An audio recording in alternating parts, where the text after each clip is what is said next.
रामनाथ कोविंद ने ट्वीट करके ये खराज अकीदत पेश किया है। उन्होंने ट्वीट में लिखा है कि अंबेडकर की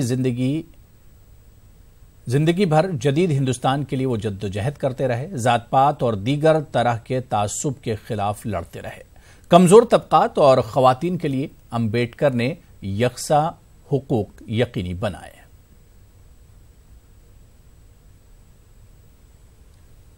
तो वहीं आज वज़ीर-ए-आज़म नरेंद्र मोदी ने भी बाबा साहब अंबेडकर की यौम पैदाइश के मौके पर उन्हें खराज अकीदत पेश किया। पीएम मोदी के साथ बीजेपी के कई लीडरान मौजूद रहे। इससे पहले पीएम मोदी ने ट्वीट करके खराज अकीदत पेश किया था।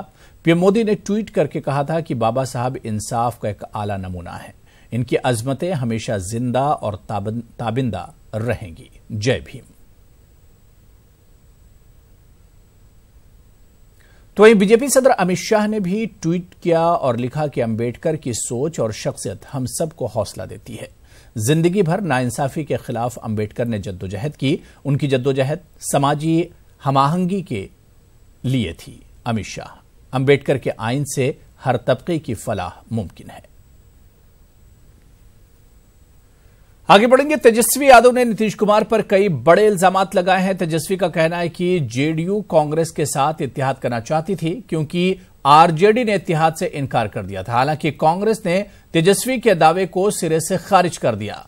तेजस्वी के बयान पर एनडीए ने भी पलटवार किया है। जेडीयू के मुताबिक तेजस्वी हार के डर से इस तरह के बयान दे रहे हैं।